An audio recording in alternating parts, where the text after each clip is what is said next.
you're referring to. And the more religions that you become exposed to and the deeper you study different religions comparatively, analytically, and critically, you can see some of the very strong similarities and some of the very strong differences. I personally love studying comparative religion. I've taken every religion class I could possibly get enrolled in. You know, I'm the sort of person that will read through Hindu texts if I get the chance. I'm definitely a geek. And what you're saying definitely has merit. I think that it is impossible to fully understand the own without also understanding and having some commonality with the other. And of course, for those of us that are Christian, we are going to speak mostly from that foundational viewpoint, using that language, using that touchstone. That does not mean that we're necessarily intentionally excluding other religious viewpoints. We're merely expounding from that which we are most comfortable with. Does that make sense? Okay, so basically self-built religion. If I could just break in for a second, I think we'll probably limit it to maybe one fall at some point. We can come back to you towards the end, but let's go ahead and move on to Baxter. I don't want to get too deep into philosophy about the difference between faith and fact, but it seems that what God asks for is faith in him. He doesn't say, I'm going to give you proof, because that ruins faith. You no longer have faith if you have proof. But he asks for faith. Why is it that so many Christians argue so viciously about faith, about proof that God would never give, such as the Shroud of Turin? God wouldn't give proof like that, so why do they argue so harshly for it?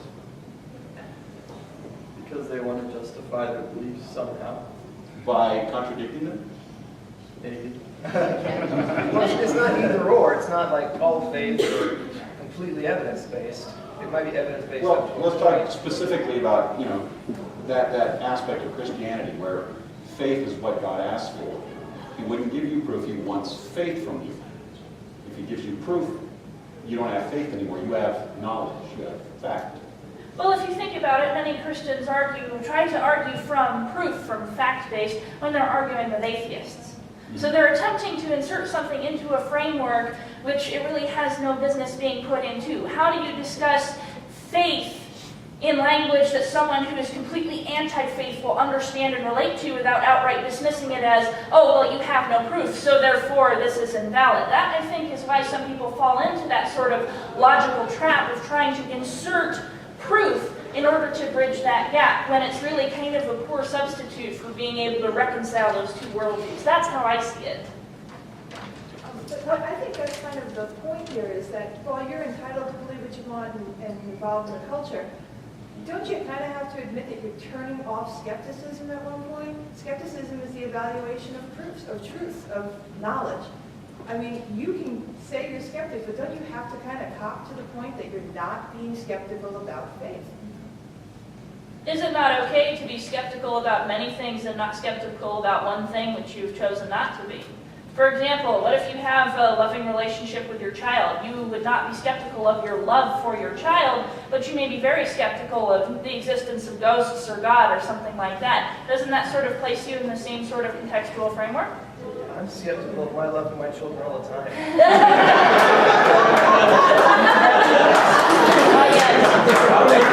Strangling them. But I think that's perhaps not the best analogy, because that gets brought up sometimes about well, do you love somebody? Do they love you? Don't you have faith in that? Well, yeah, but I can test that in a sense empirically. If my wife never kissed me, never paid any attention to me, never came home, just ignored me, I would logically conclude she does not love me, right? But because she behaves in certain ways, I can conclude she loves me. Within reason, not 100% certainty.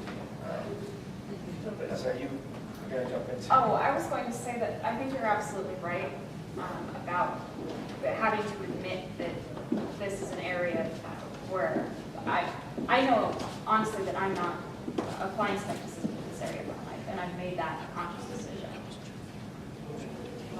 Yeah, why? It's important to me. It's part of the person that I am, and it's part of the person that I want to be. It's part of the community that I want to be involved with, and it's part of my cultural heritage. And I like it enough that I want to maintain that. I would say something about the nature of proof you're talking about. You can't avoid getting into that ambiguous philosophical area. We have evidence on which our faith is based. My own background, skepticism, is inherent in the nature of religion, spirituality. However, how that plays out is going to vary with everybody, whether you're an atheist or a theist. What is the evidence you speak of? Well, I guess on a very fundamental level, you can't deny the existence of a concept of God. We're talking about it here. Where did it come from? Men have an incredible ability to believe things when they're told. If I might interject, and I may because I have the mic. Would God be different in that framework than, say, the Silver Surfer from like DC Comics or something like that? We have a concept of him, and we can discuss that. Everyone in here has a concept of what that means, and everyone in here has a concept of what God means. How is that a different structure? How am I? Well, were you perhaps saying that every culture throughout history has some sort of God concept? Is that what you're saying? Not everybody knows about the Silver Surfer. I'm not that smart. To bring out on a very fundamental level the concept of God, the belief in God, that God is even talked about. There's some inherent idea that goes along with that God word. It came from somewhere. Now, these days in our modern society, as was referred to earlier, people are looking for proof, as if you could go into the laboratory and find God. I hedge away from that. I don't think that's where you're going to find proof of God. Although the heavens declare His glory and the firmament show His handiwork.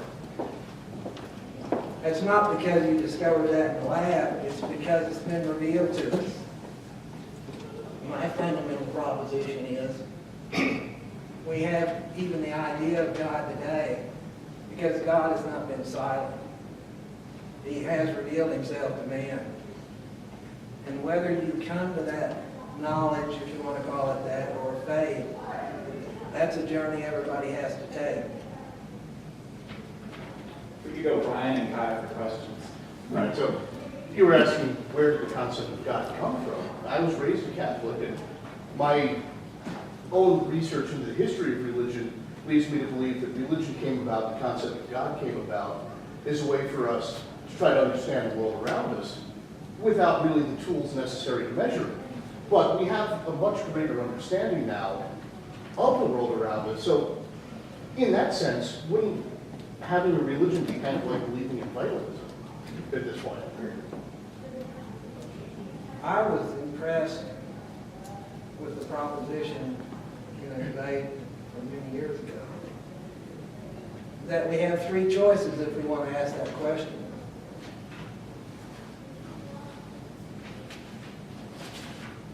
On the idea of God, where it came from. Reason, the atheist denies that. It's not reason. Imagination, that's where most people that want to deny God think it came from. I deny that anybody's that imaginative. Or was it by revelation? My choice is that God is revealing Himself. That's where it came from. That's why we have it today. That's why we debate it today. You got those three choices. Well, I wouldn't say that. Based on the evidence before you, you make a decision. Why is imagination? Based on your skepticism, you evaluate different things and you go this direction or that direction. But fundamentally, my position, argument, discussion, is that revelation is the only reasonable choice as to where it all started. Yeah, I would tend to disagree, though. I mean, imagination, I've read a lot of comic books. I don't deny that we have that kind of imagination. It seems clear that we do. And you would say that... I deny it, that's the choice, see. You think imagination has a power, I deny. Well, but you would also say that atheists tend to deny that reason would have come about the concept of a God. Whereas if God was created as a way of trying to understand the world around us, that is reason, creating God. I wouldn't deny that at all. Without the concept of God, you don't get to God with reason. Well, of course you do. Early cultures assumed that everything that happened because something thought of it and made it happen. That was just the most basic way of thinking at the time. So if something happens and you didn't see somebody do it, you still... You're using your imagination as to what happened. I know Brian's stamina in this area, and I think we should probably go ahead and move on to Kai. He's had his hand up for a while. I had a question, especially for Kevin, because of his background in philosophy. Now, a lot of the most prominent atheists in the New Atheist movement, Richard Dawkins and Christopher Hitchens and so on, do not have a background in philosophy, but they offer a lot of philosophical arguments for the non-existence of God, or why we shouldn't believe in God.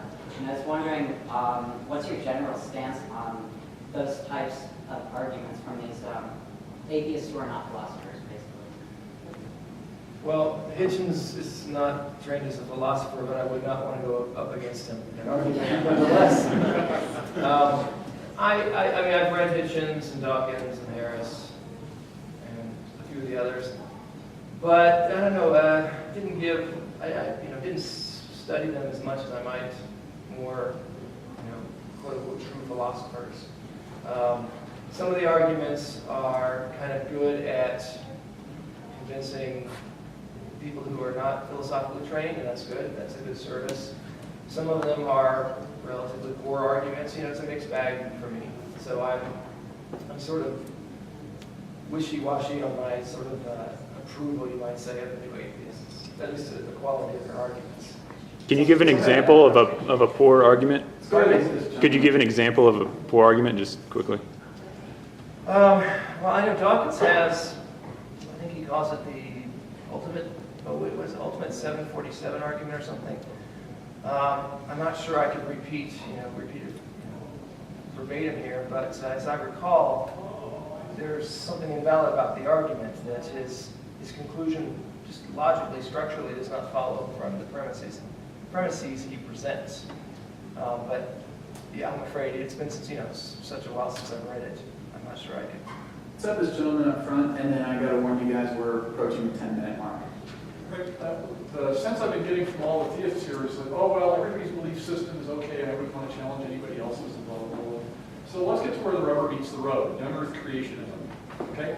We have a very strong and active young earth creationist faction in Fort Collins. They're active on campus, as some of you in church, and a couple of other churches. They're all Seventh-day Adventists, they're all young earth creationists.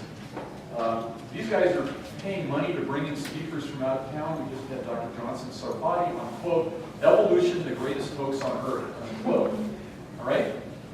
Is this all okay with you guys? You're perfectly happy with people to be rabidly anti-science and to be teaching people stuff that's totally false in the name of their religion? And is this just fine with you?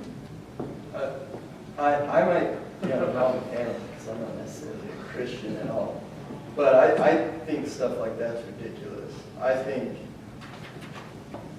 evolution as a hoax, I think that's really ridiculous. And maybe I'd like to hear your opinion more on the skepticism aspect of that. How could you be skeptic about the fact that they say evolution is a falsehood, but still not be skeptic about your religion? Well, I mean, I guess, it's a line that I draw in the sand, at some point where I say, okay, these guys are flat out denying, science that there is, the entire field of biology is based on, the entire fields of geology and, earth sciences. Basically, if there is a science, they're throwing it out the window and saying, well, we say it's this way, so it's got to be this way. I don't even know what I was going to say. I have a point to make on